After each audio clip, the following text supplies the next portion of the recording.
செஞ்சிட்ட பிறகு அவங்க 2 பேரும் எப்படி இருக்கிறாங்கன்னு இயேசு சாமி சொல்றாருன்னா, இப்படி இருக்கிறபடியினால் அவர்கள் இருவராய் இராமல் ஒரே மாம்சமாய் இருக்கிறார்கள்.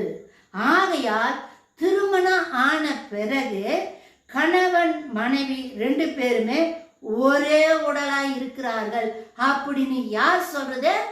கடவுள் சொல்றாரு.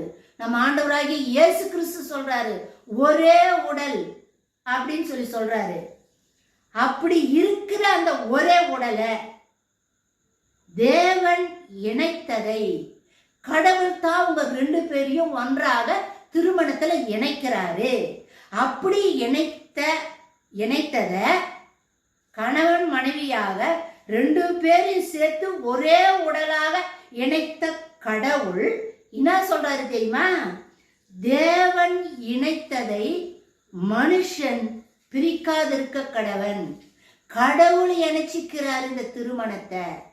இந்த திருமணத்தை யாரும் பிரிக்க கூடாது. இந்த ஒரே சரீரத்தை 2ஆ பிரிக்க கூடாது. இந்த 2 சரீரமும் நான் ஒரே சரீரமா ஆக்கி வச்சிருக்கிறேன். திருமணத்துல கணவன் பாதி மனைவி பாதி 2 பேரும் ஒரே உடலா இருக்கிறாங்க அப்படின்னு ஆண்டவர் வசனத்தின் மூலமாக இயேசு சாமி நம்மளுக்கு சொல்லி இருக்கிறார். சோ இப்படி இருக்கும் பொழுது நம்ம வாழ்க்கையில பல பிரச்சனைகள், போராட்டங்கள், துன்பங்கள், அவமானம், நிந்த, கஷ்டம், ஏமாற்றம், எல்லா விதமான துன்பங்கள் வந்தாலும் திருமணத்தை பிரிக்க கூடாதுன்றாரு. திருமண உடன்படிக்கையை உடைக்க கூடாது. நான்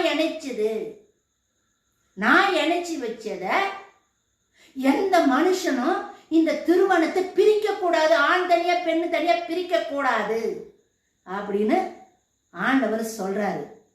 ஸோ பைபிள்ல பழைய ஏற்பாட்டில் மனைவியை தள்ளிடுவாங்க.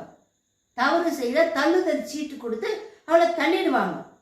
அப்படி தள்ளிடும் பொழுது எதனால தள்ளினாங்க? இப்படி எழுதி வச்சிருக்குதே, தள்ளுதல் சீட்டு கொடுத்து மனைவியை தள்ளிடலாம் அப்படின்னு எழுதி இருக்குதேன்னு மக்கள் இயேசு சாமியை கேள்வி கேட்கும்பொழுது அதுக்கு இயேசு சாமி என்ன சொல்றாரு? உங்களுடைய மனதின் கடினத்தின் நிமித்தமாகத்தான் மோசே அப்படி எழுதி வச்சிருக்கிறாரு. ஆனா ஆதியில அந்த மாதிரி இல்ல. கடவுள் 2 பேரையும் ஒன்னா இணைச்சு வச்சிருக்கிறாங்க.